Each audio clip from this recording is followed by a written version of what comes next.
আনন্দময়ী চৈতন্যময়ী সত্যময়ী পরমে মা।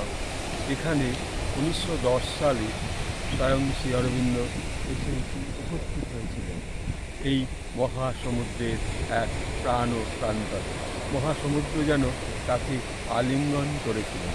এই আলিঙ্গনবদ্ধ অবস্থা যেন আজ সারা বিশ্বের সকল শ্রী অরবিন্দের জ্ঞান অনুভবের মধ্য দিয়ে, যেন তার সাধনার অনুভবের মধ্য দিয়ে মানুষের মধ্যে যেন একটা ঢেউয়ের প্রকাশ, তার সেই সাধনার ঢেউয়ের প্রকাশ। শ্রী অরবিন্দের সাধনার যেন এক প্রাণ শক্তি খুঁজে পেয়েছে মানুষ এই মহাসমুদ্রের পণ্ডিচারী। এই ঠিক সেই জায়গায় আমরা এখানে দাঁড়িয়ে অনুভব করতে পারছি, যে অনুভবের মধ্যে রয়েছেন আমাদের স্বয়ং শ্রী অরবিন্দ। শ্রী অরবিন্দের যে প্রণাম, তার যে ভাবনা, এই ভাবনার মধ্যেও আমরা যেভাবে এখনও পর্যন্ত যেন ওই জায়গায় লক্ষ্য করলে অনুভব করা যায়, অনুভূতির মধ্যে বোঝা যায় যে শ্রী অরবিন্দ সেই সম্পূর্ণভাবে তার রূপটা যেন আমরা ওই অঞ্চলে দেখতে পাচ্ছি। তাই আজও তার স্মৃতি বিজড়িত অবস্থা এখনও সমুদ্রের মাঝখানে ঠিক মধ্য জায়গায় তাকে যেন আমরা দর্শন করতে পারি। আর এই মানব কোলাহলের মধ্যেও তিনি সেই মহাসমুদ্রে, মানব জ্ঞানের সমুদ্রের মধ্যে, মানুষের ভাবনার সমুদ্রের মধ্যে, মানুষের প্রকাশের সমুদ্রের মধ্যে সেই তিনি রয়েছেন আমাদের মধ্যে।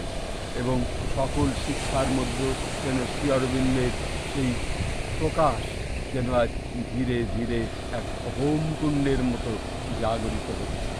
যে জাগরণ আমরা আগামী বহু বছর ধরে আমরা আরও অনুভব করতে পারব।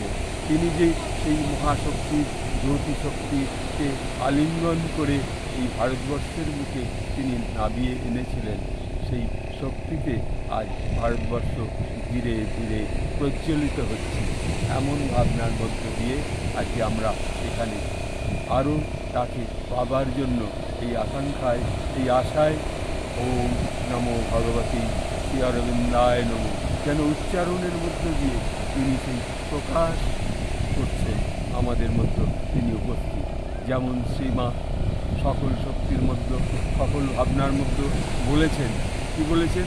Always always remember the divine. সেই ডিভাইনের মধ্য থেকে যেন আমরা শ্রী অরবিন্দকে খুঁজে পাই। তাই আজ এই সমুদ্র তীরে দাঁড়িয়ে শ্রী অরবিন্দ শ্রীমাকে আভূমিলম্বিত প্রণাম দিয়ে, অনন্ত কোটি প্রণাম দিয়ে